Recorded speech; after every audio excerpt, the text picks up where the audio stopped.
São lindas, Senhor, são lindas, Senhor, as mãos consagradas ao Senhor. São lindas, Senhor, são lindas, Senhor, as mãos que se unem por amor. São lindas as mãos dos pais que abençoam, dos homens que semeiam, dos homens que perdoam. São lindas as mãos do trabalhador, são lindas as mãos do benfeitor. Eu queria que você olhasse para suas mãos agora, se consegue, canta.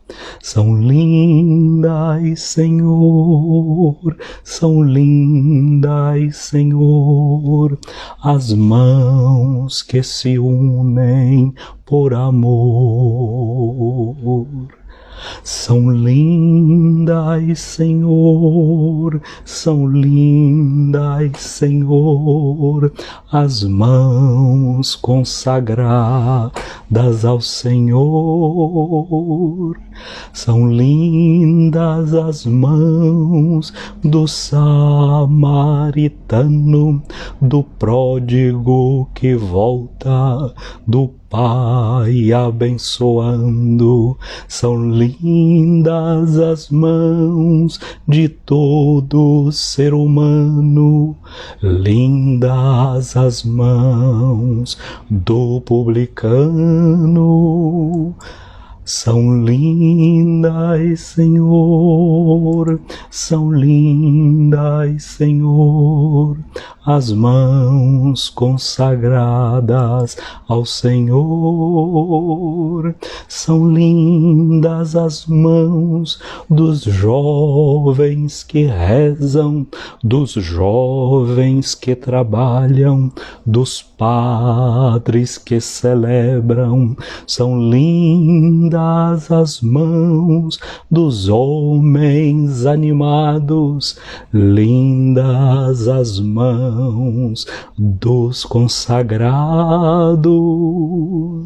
São lindas, Senhor, são lindas, Senhor, as mãos consagradas ao Senhor. Me parece que Aristóteles que dizia que o homem com as suas mãos ele transformou o mundo, não é verdade? Nós somos os animais que conseguem usar bem as mãos para transformar o mundo. Vamos usar também as nossas mãos para começar a rezar neste dia.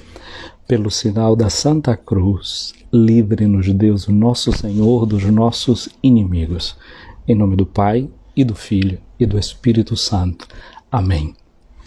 Minha amiga, meu amigo, é uma sexta-feira e a sexta-feira tem uma beleza, uma graça muito particular. Você se lembra que Deus começou a criar o mundo no primeiro dia, não é? Deus diz, faça-se a luz. Então, o primeiro dia é o dia em que Deus cria a luz. E aí a gente vai vendo uma série de dias em que Deus foi criando todo o mundo. E o livro do Gênesis, falando da criação do ser humano, diz que Deus cria o homem no sexto dia. Se o primeiro dia, na lógica da Bíblia, é o domingo, então o sexto dia é a sexta-feira. É isso mesmo. Na mentalidade bíblica, a sexta-feira é o dia em que Deus criou o homem. Deus criou a humanidade. É muito mais fácil todo mundo lembrar que sexta-feira foi o dia que Jesus morreu na cruz para nos salvar, para salvar a humanidade. Portanto, a liturgia da igreja, a fé da igreja, na Sagrada Escritura, está contida essa mensagem. No mesmo dia em que o homem foi criado, o homem foi redimido. Deus cria o primeiro ser humano, Adão, tirado da terra, Eva, tirada do seu lado, e este casal é redimido por Cristo Jesus. Cristo é o novo Adão. Então, na sexta-feira é o dia que a gente recorda que o novo Adão redimiu o primeiro Adão tirado do barro, tirado da terra. Você se lembra que ontem a gente fez a meditação, e isso aqui eu gosto sempre de mostrar, porque esse é o modo que eu tenho de fazer uma reflexão sobre a palavra de Deus. Então, na sexta-feira eu tento usar uma espécie de óculos, né, que é olhar a história da salvação por esse prisma. Sexta-feira é dia em que o homem é criado, dia em que o homem é redimido. E ontem, na quinta-feira, eu falei para você dessa impostação, de que a quinta-feira é dia em que foi instituída a Eucaristia. Isso todo mundo lembra, todo mundo sabe, mas tem um outro dado que eu ajunto com isso, que é fazer lembrar que quando Cristo volta aos céus, na liturgia nós celebramos isso, que é no 40º dia, 40 dias depois, e é sempre uma quinta-feira. Portanto, a quinta-feira não é dia apenas de lembrar a Eucaristia, é dia também de lembrar que Jesus subiu aos céus, a ascensão do Senhor. E quando ele subiu aos céus, o que foi que ele fez? Ele disse uma coisa: ide por todo mundo, pregai o Evangelho. Portanto, é dia de recordar o mandato missionário de Jesus, mas ele disse também, e batizai em nome do Pai, do Filho e do Espírito Santo. Portanto, a quinta-feira é a memória de que Jesus instituiu a Eucaristia, mas ele também instituiu o mandato de pregar o Evangelho e de batizar as pessoas. Portanto, este sacramento que nós chamamos de sacramento da iniciação cristã tem a sua memória na quinta-feira. É assim que eu leio e medito já há alguns anos com muitas pessoas, para quem eu mando os meus áudios diariamente sobre a meditação do Evangelho. É uma espécie de escola que a gente vai fazendo por aí. E a sexta-feira a gente recupera a memória da paixão de Cristo e da criação do ser humano. Cristo, o novo Adão. No novo Adão a gente é refeito. Hoje nós olhamos para a leitura da Sagrada Escritura. E aqui tinha uma amiga minha, ela é evangélica. Ela me chamou a atenção de uma coisa. Fez: Raimundo, tem muito evangélico que acompanha os teus vídeos, e até gente que são de outras religiões. Eles acompanham e não entendem muito bem qual é a lógica de vocês, porque essa leitura ou aquela outra. Nós, na Igreja Católica, nós temos um ritmo de leitura, não é, da Bíblia. Então, por exemplo, agora nós estamos começando até a próxima terça-feira, nós estamos dentro do chamado tempo comum. Depois de quarta-feira da semana que vem em diante, nós vamos começar o tempo da Quaresma. Aí muda a lógica das leituras. Então, durante o ano, a gente lê um evangelho no início do ano, assim, depois do tempo do Natal. Começamos a ler durante os dias da semana Marcos e um livro do Antigo ou do Novo Testamento. Esse ano nós estamos lendo o livro do Gênesis. Estamos hoje lendo o capítulo 3º do livro do Gênesis, versículos de 1 a 8. Que fala da queda. Eu disse que no 6º dia Deus criou a humanidade, cria o homem, mas esse homem caiu, esse homem pecou. E a gente vê no dia de hoje justamente a narrativa desta tentação e da queda da humanidade.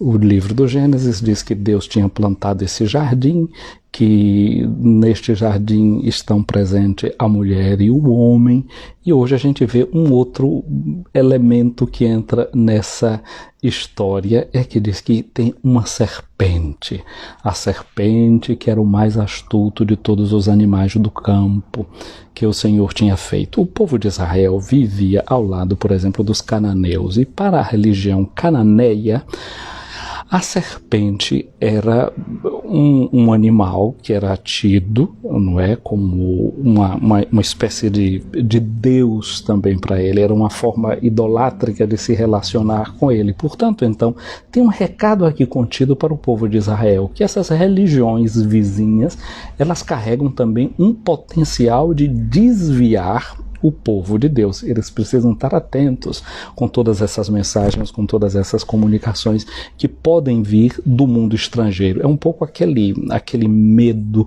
que se tem do que é estranho, dos vizinhos que não pertencem a nós. Isso está contido aí também. Por outro lado, depois a gente vai ver no Antigo Testamento ainda, como por exemplo Moisés, quando o povo é ferido por umas certas serpentes como um castigo contra eles, no livro dos Números, Deus diz assim, olha, faça uma haste, coloque uma serpente de bronze e quem olhar para a serpente vai ficar curado. Existe um princípio na medicina que era o princípio da homeopatia, né? Normalmente a gente segue a alopatia, mas na homeopatia tem um princípio que se diz assim, similia cum similibus curantur, ou seja, aquilo que causa uma doença, que é o princípio, por exemplo, que estão nas vacinas, né? O que causa a doença pode causar também a cura. Aquilo que é um remédio, pode ser remédio, mas também pode ser veneno. Por exemplo, a palavra que gera, a palavra remédio, que gera a palavra farmácia em grego, pharmakon. Pharmakon significa, a gente pode traduzir por veneno ou pode traduzir por remédio. Olha que coisa, tem que ver o contexto para saber como é que a gente traduz. Mas não é bem assim. Tem certas substâncias que, se usadas numa quantidade muito grande, elas acabam envenenando a gente, intoxicam e não fazem o bem.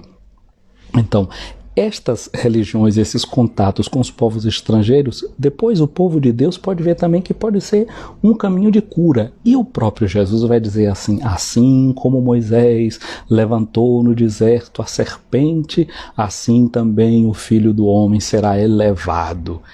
Com isso, nós estamos vendo como Jesus nos ajuda a entender a própria Sagrada Escritura e já vê naquela imagem da serpente colocada por Moisés no deserto na haste, uma visão cristã onde ele fala do próprio mistério da nossa redenção.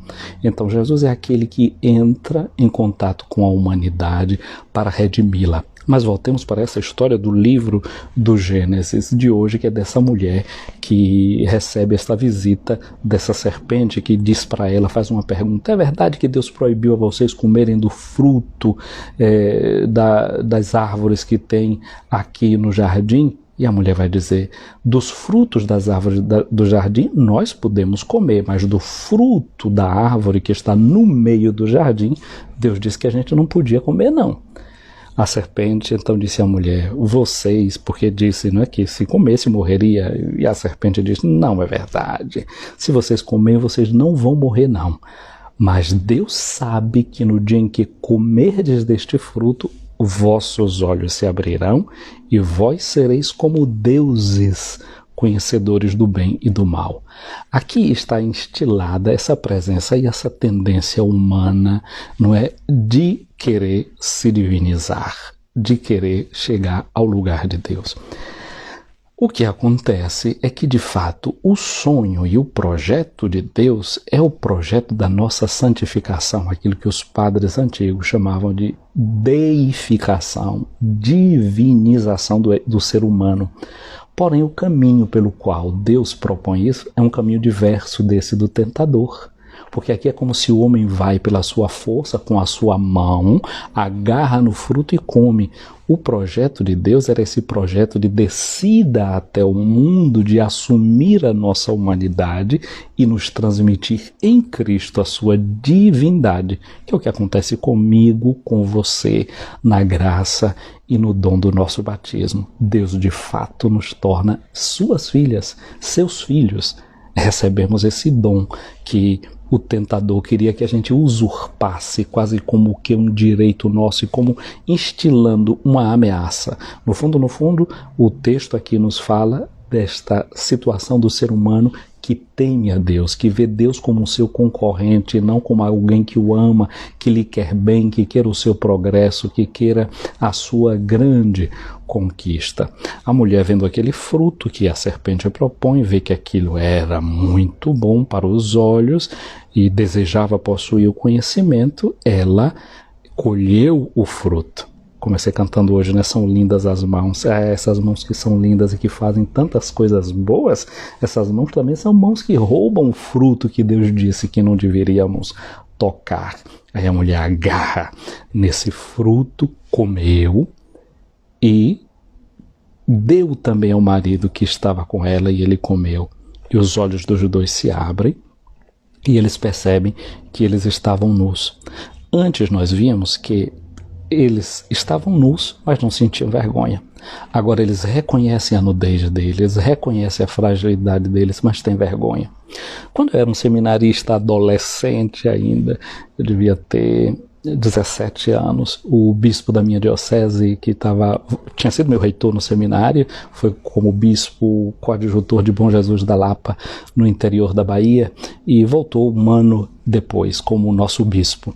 E um homem muito bom, a quem eu devo muito da minha vida, chama-se João Newton dos Santos Souza.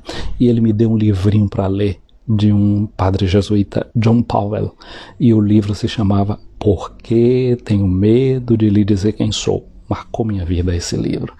E tem uma passagem desse livro que diz assim: olha, se um dia eu mostrar para você a minha nudez, não me faça sentir vergonha.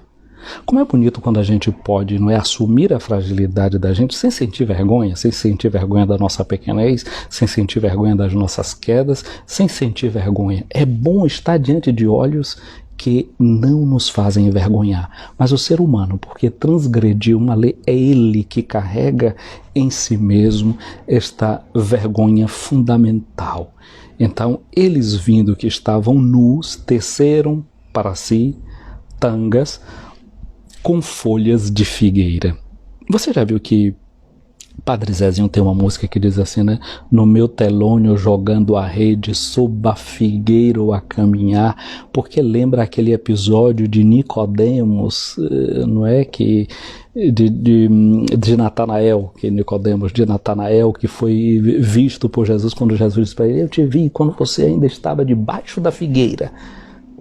É esse homem, Natanael significa dom de Deus, é esse ser humano que se deve descobrir um dom de Deus, até mesmo quando ele falha, até mesmo quando ele cai, os olhos de Deus nos vê debaixo da figueira. Os olhos de Deus nos vê quando nós estamos nus e envergonhados da nossa nudez, arrancando folhas para nos proteger. Antes eles estavam nus, sem a vergonha, arrancando o fruto da árvore que eles não deviam tirar. Agora eles estão nus, arrancando as folhas dessas árvores para se protegerem. A igreja sempre leu a cruz de Cristo como uma árvore. A gente canta no dia da exaltação da Santa Cruz: fiel madeiro da Santa Cruz, ó árvore sem igual. Então a cruz é vista como essa árvore, não é? Mas não é uma árvore que agora vai oferecer as folhas para a gente se cobrir. É a árvore que nos oferece o fruto da nossa salvação, o fruto que nos redime e que é Jesus mesmo. Então Jesus é esse fruto bendito de salvação que a gente recebe para a integração da nossa vida, para cobrir a nossa nudez interior, porque o ser humano agora não vai precisar se revestir com as folhas do figo, ele vai ser no batismo revestido de Cristo, como diz São Paulo na carta aos Gálatas: todos vocês que foram batizados são revestidos de Cristo. Agora, Cristo é a nossa roupa, Cristo é aquele que cobre a nossa nudez e nós podemos aparecer diante do Pai sem nenhum tipo de vergonha, porque cobertos com Ele, que é o fruto dessa árvore de salvação que é a cruz. E aqui continua a leitura do Gênesis, dizendo que eles teceram essas tangas, mas quando eles ouviram a voz de Deus que passeava pelo jardim na brisa da tarde, Adão e sua mulher esconderam-se do Senhor no meio das árvores do jardim. Agora o ser humano tem vergonha, tem medo de Deus. Aí passamos para a leitura do Evangelho do dia de hoje, que é o Evangelho de Marcos, no capítulo 7, versículos de 31 a 37. E no dia de ontem eu enfoquei, lembrando essa memória da igreja que é missionária, como o texto de ontem nos ajudava a ver que Jesus foi missionário. Ele foi na região de Tiro. Eu disse a você que Tiro hoje é no atual Líbano. Então Jesus foi para uma região bem perto do mar Mediterrâneo. Hoje a gente vê Jesus fazendo um outro movimento, para um outro terreno de pagãos. Ontem ele se encontrou com aquela mulher, para quem ele disse: olha, por causa da tua palavra, tua filha agora está livre. Agora Jesus passou para o outro lado, atravessa o lago da Galileia. Então é Marcos no capítulo 7, versículos de 31 a 37. Passou pela Sidônia, continuou até o mar da Galileia, passou pelo mar da Galileia e foi para a região da Decápole. Decápole, Deca em grego significa 10. Polis, cidade, a região das 10 cidades, eram 10 cidades que tinham ali. E diz o texto que trouxeram um homem surdo, que falava com dificuldade. A palavra que a gente encontra aqui no texto grego para dizer que ele falava como uma pessoa que falava balbuciava, um homem que balbuciava. E aqui já eu chamo a atenção para uma coisa. Quando Jesus recebeu aquela embaixada que veio de Jerusalém, que estava criticando porque eles estavam comendo com as mãos impuras, Jesus está em terreno pagão, e para o povo de Israel significa dizer que Jesus está numa terra impura. Jesus não teve problemas de se relacionar com aquela senhora pagã. Então Jesus é esse que vem para mostrar que nós somos chamados a sermos esses filhos, e essas filhas entra em contato com a nossa humanidade sem nenhum problema. Mas quando Jesus começou a explicar às multidões que não tinha problema o que entrava na boca da pessoa, mas o que saía da pessoa, e que era aquilo que tornava uma pessoa impura, a primeira coisa que Jesus disse foi: escutai. Você sabe que uma pessoa que tem o problema para falar, que nós chamamos de mudo, na verdade não é mudo, ele tem um problema de surdez.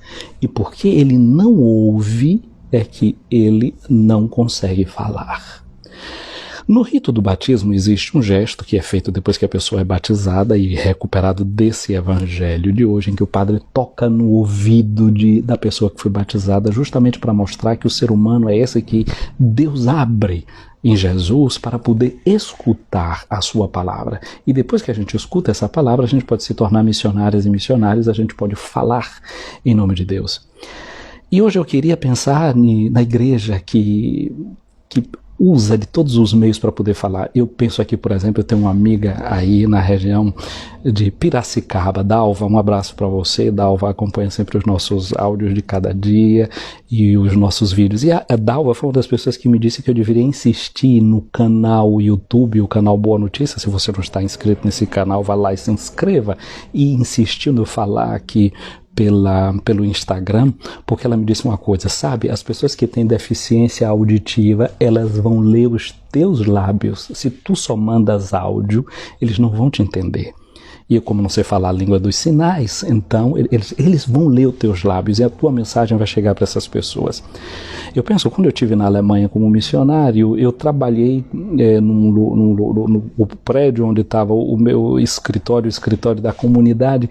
Em cima, no quarto plano, tinha uma associação chamada Lucas 14, Lucas 14, que lembrava aquele evangelho de Lucas que vinha sendo chamado gente de todos os lugares de todas as situações, na beira da estrada, para vir participar da festa, do banquete. É uma associação que quer incluir as pessoas. E eu fui escolhido pelo Pater Armandus para fazer o papel de Jesus em uma apresentação teatral que anualmente era realizada lá em Frankfurt, Evangelienspielen. Evangelienspiel, que naquele ano eu interpretaria o Jesus. E aí muitos desses atores eram surdos, cegos, mudos, pessoas com vários tipos de deficiência, e todos eram de alguma forma integrados naquele teatro. E aí o Pater Armandus tinha uma coisa que era interessante. Ele fazia durante as missas, não apenas no dia de domingo tinha um horário para a missa com pessoas com dificuldades auditivas, mas ele fazia uma coisa interessante. No ambão alguém lia em alemão e depois era traduzido na língua dos sinais. Depois ele fazia o contrário. Colocava alguém para proclamar a leitura com a língua dos sinais, e ao lado daquela pessoa que proclamava com a língua dos sinais, uma pessoa lendo, traduzindo em alemão aquilo que a gente não entendia na língua dos sinais. Olha a delicadeza de se colocar no lugar daquele que não escuta, daquele que não ouve. Colocar-se na dificuldade daquele que não tem a palavra. Eu penso, por exemplo, em certas famílias que têm filhas e filhos com dificuldades. Eu tenho uma sobrinha que, por sinal, aniversariou ontem, Carla. Carla não fala, Carla escuta muito pouco, não vê muito bem, Carla não caminha, ela se move mais se arrastando do que andando. E minha irmã Fátima, as suas filhas, as suas netas, Elas são as únicas nesse mundo que conhecem a língua de Carla. Tem muita gente que conhece a língua alemã, a língua inglesa e tantas línguas do mundo. Mas a língua de Carla elas conhecem. Elas sabem se Carla está com dor de cabeça, se Carla está com dor de ouvido. E Carla não diz uma palavra. Mas elas entendem, elas interpretam, porque tem uma sintonia, tem um coração que se une em harmonia. Como é bonito quando a gente consegue entrar na harmonia e na sintonia com estas pessoas que têm essa dificuldade. Portanto, hoje, como pessoas como Padre Amados, pessoa que dentro de uma família tem filhas e filhos com dificuldade de fala e de audição, essas pessoas estão realizando esse milagre que Jesus realizou hoje. Por quê? O que é que está acontecendo? Jesus pegou naquele surdo, tocou no ouvido dele, tocou com a sua saliva na língua daquela pessoa e ele começou a falar. E Jesus disse, abre-te. E com esse meio da pastoral do surdo e de todos esses movimentos que a igreja tem, quem está se abrindo é a igreja. Aqueles que estão se abrindo somos nós, médicos que aprendem a falar essa língua dos sinais, que se abrem para fazer isso, porque querem entender e querem se comunicar com os seus pacientes que não conseguem falar e que tem alguma forma de eles poderem dar uma notícia talvez difícil de saúde para eles. Olha aí, quem está precisando ser tocado, a cura está precisando ser feita é no nosso coração. Você já notou que se a gente pegasse duas orelhas, colocasse uma do lado da outra, qual é a forma que ganha? Ganha a forma de um coração. Portanto, o que precisa ser tocado mais do que os ouvidos de muita gente para que surdos comecem a escutar é o nosso coração, para que a gente aprenda a falar uma língua nova, como Jesus tocou na língua daquele homem com a sua saliva. Então nós é que devemos receber essa língua nova para entrarmos em comunicação com estas pessoas. Mas o gesto bonito também de Jesus, né, que toca com a sua saliva ali na língua daquele homem, é como que dizendo assim, né, tira algo do seu interior e toca com ele, aquela capacidade que Jesus tinha de falar, o seu espírito, aquilo que está dentro dele. Mas ao mesmo tempo, com a saliva tocar na língua do outro, relembra para nós o próprio ato criador de Deus que modela o ser humano com o barro da terra. Aqui é uma cena em que a gente de novo tem a recriação do ser humano. Depois Jesus que olhou para o céu e suspira e diz, Éfata, é como Deus que cria o homem, sopra dentro dele o seu espírito. E isso é tão verdade que no finalzinho do texto do Evangelho de hoje, diz assim, ele tem feito bem todas as coisas. Faz os surdos ouvir e o mudo falar. Não foi isso que a gente ouviu no livro do Gênesis, cada vez que Deus ia criando uma coisa e Deus viu que isso era bom, e Deus viu que isso era bom. Tudo que Deus fez era bom. Diz a conclusão da criação. Então Jesus também é aquele que faz tudo bem feito. Se Deus na criação fez tudo bem feito, Jesus na redenção do ser humano também faz tudo bem feito. Eu penso que são ideias, são coisas que a gente pode partilhar nesse dia de hoje, mas você aí, comenta nesse seja no nosso YouTube, seja aqui nessa página do Instagram, como é que você entende essa palavra de Deus, como é que você reflete essa palavra do Evangelho, como é que você coloca as suas mãos. Jesus diz ali, né, tudo que ele fez era bom, com as suas mãos ele tocou no surdo, mudo. Então com as nossas mãos, que bem a gente está fazendo, como é que a gente está fazendo o bem, como é que a gente está sendo benfeitor nos nossos dias, na nossa vida. Portanto, é isso que eu queria dizer para você, era essa palavra que eu queria partilhar com você no dia de hoje, desejando um bom ingresso já no fim de semana, que a gente começa a entrar e que debaixo da árvore da cruz a gente possa recolher esse fruto que é Jesus mesmo dado para a nossa salvação. Se você gostou desse vídeo, curta esse vídeo, divulgue, curta no nosso canal do YouTube. Obrigado a você que está seguindo essa nossa página aqui no Instagram. Olha, eu estou vendo aqui muita gente mesmo aqui deixando mensagem. Não sei se eu consigo. É o Wilma Costa, a Natália foi minha catequista, o Gabriel Souzato, nosso seminarista, a Ana Leu Passos, Grão de Eu, daí falando Rânio Guerra, se eu não me engano, Rânio Guerra é o nosso Padre Rânio. Um abraço, Padre Rânio, a você, a toda a comunidade aí de Iaçu. Mari Santos, um abraço para você. para Ana Barreto, Padre Lorival. Velho Padre Lorival, que alegria você aqui, meu afilhado sacerdote palotino que está aí em São Paulo agora.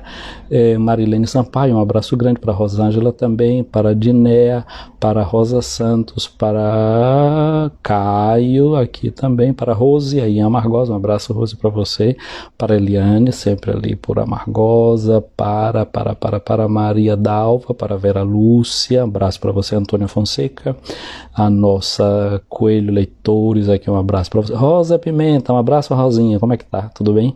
A Zenaide, parabéns, aqui minha afilhada, bom dia para você também, Edilene Borges, que dá um bom dia e eu retribuo, graça e paz para você também, Maurício, dando um bom dia para essa família que aqui se reúne, a nossa família também, Gorete, minha irmã, um abraço, Silvia, que nos lembra dessa pastoral dos surdos, isso mesmo, Jeane, um abraço grande. Jeane, você lembra como lá em Nino Peçanha, quando você chegava para trabalhar, a gente fazia isso, né? Lia a Bíblia de manhã cedo, às 6 da manhã a gente estava lá fazendo leitura contínua da Sagrada Escritura de terça, quarta e quinta, era uma beleza, como eu amava aquilo. Edilene Borges, e a pouca gente, mas não me importa não, gosta de falar da palavra de Deus. Edilene Borges está aqui dizendo, a minha filha Patrícia também não fala, mas eu entendo tudo que ela fala também, até o seu olhar para um lugar e já sabe qual é a pergunta. Que coisa linda, muito obrigado para você, Edilene, Deus abençoe você e essa sua filha querida.